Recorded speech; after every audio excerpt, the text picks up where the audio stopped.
1979. It's from 1950. Oh, today's 1959. No. Today's 2020. It's the site of the Journigan mill. We're heading up to a couple of sites here today, and I've been up here a couple of times, but drove right by it. Didn't know this place was here, so I was gonna just come up here and check it out before we head up to the other places. Let's go check out some of the ruins here.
So, as the sign says down there, this was a custom milling operation here that served many of the mines that are in the area.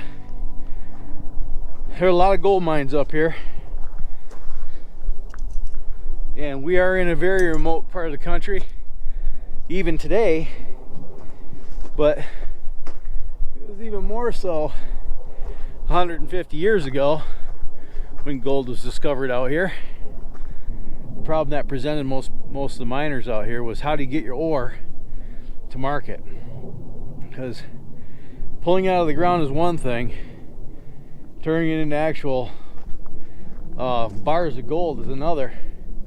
And a lot of this gold here is, you know, it's not exactly nuggets, you know, it has to be processed and need a milling operation, which will extract about 60% of the ore that's available, and then the rest of it needs to be pulled out chemically with cyanide and mercury and very dangerous stuff. But anyway, I babble too much.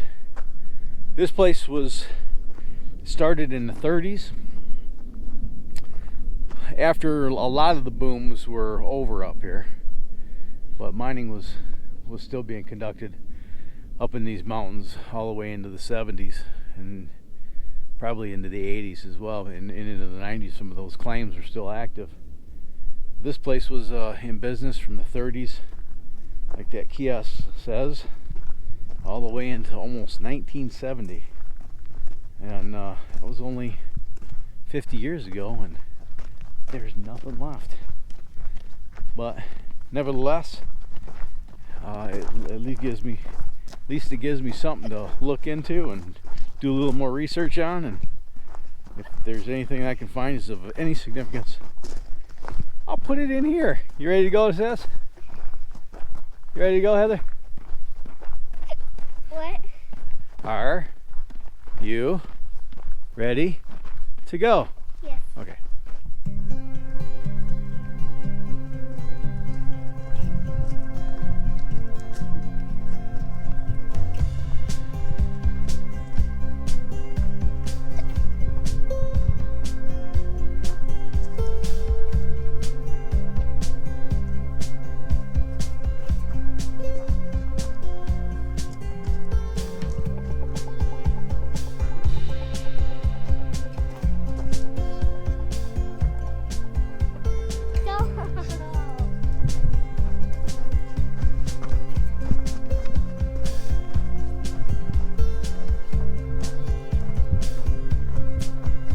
All right, Dad. Stop!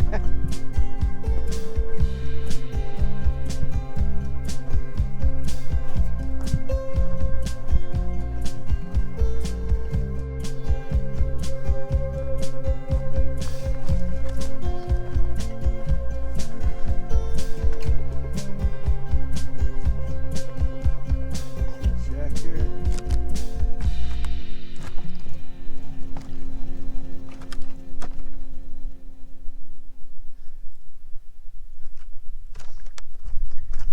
We've seen just about all we can see. It's time to move on.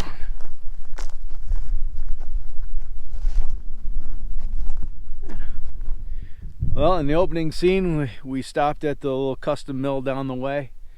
We're making our way up to Skidoo, which is a ghost town / mining camp that was active around the turn of the last century. And it's 9 miles from the main road to Skidoo on a little dirt road that is pretty remote. We're just a couple of miles up the road and we came across this old derelict mining shack, and across the road over there is the head frame and an old mine adit up there. So we're gonna go inspect this a little bit, and then maybe we'll run over there and check out the mine adit. Move. Get back. Get back. Watch yourself. He did it. B&B 329.51. That's cool. Oh, Hunter. You okay? You okay? Hunter just trapped me in there. Oh, honey, did you knock the wind out of your Humpty Dumpty had a great fall. Oh, this is pretty humble. It's a pack rat's nest now. Oh. See, the Park Service was up here in 04 to kind of not restore. What's the word I'm looking for? Preserve. So it's pretty common back in the day. We used whatever you could to build a structure.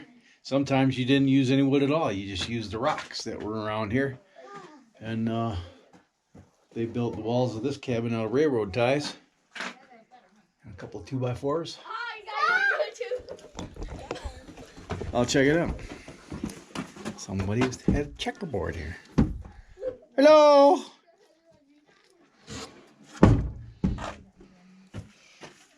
Hello. Hi, what you doing? Stop putting me on YouTube.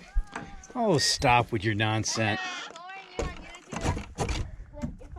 Use some new tar paper. All right, let's head over there. No! What do you say, Tan? You want to head over there, check out that mine? Can I walk over there? Let's drive over there, man. No, I wanna It's a mile over there. I'm going to drive. walk over there. I want to walk. I'm driving. Just in front of the cabin, you can see a little tailings pile. There's a vertical shaft right there. And then from up here, you can see, if you follow that down a little bit, and then off to the left, there's another waste rock pile. So there's probably some workings in there. And then above it, at least they kind of were looking for the vein. And then behind the cabin, up to the left a little bit, there's a rock pile up there. So I know absolutely nothing about this particular operation, but There's a head frame still up here. Pretty sizable waste rock pile.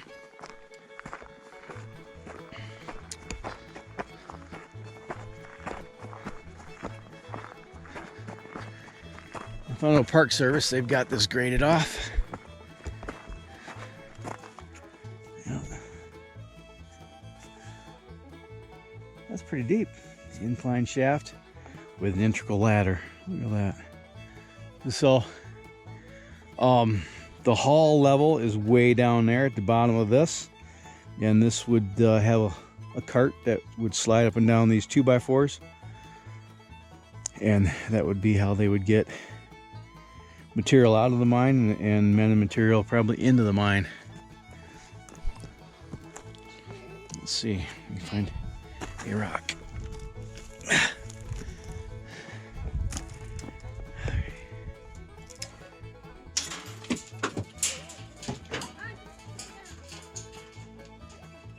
It's deep enough. It's blocked off, can't. Stay away from the edge. Yeah, right. Mom, what? It's blocked off. Away from the edge.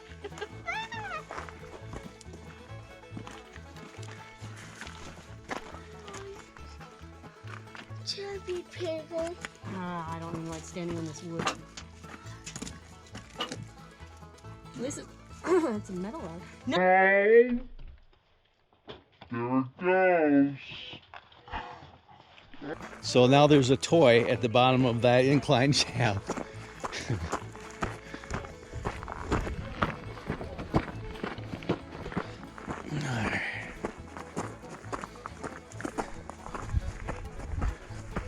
Nothing. Or a collapse. Well, here's an adit right there.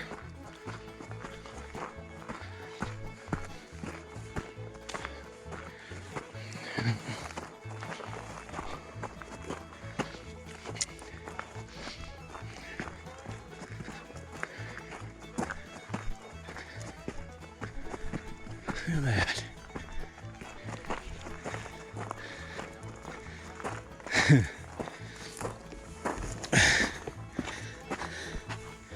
This is just a vault. That's all that is a vault.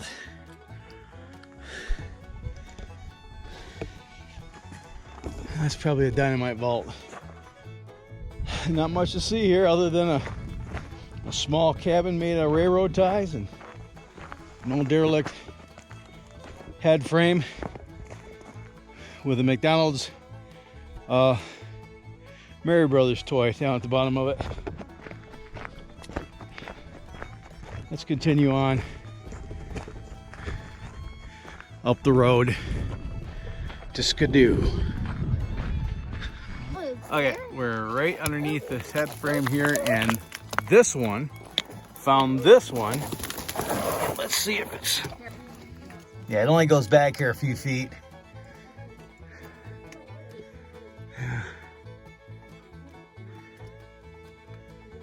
Yeah, it goes back about 20 feet and that's it.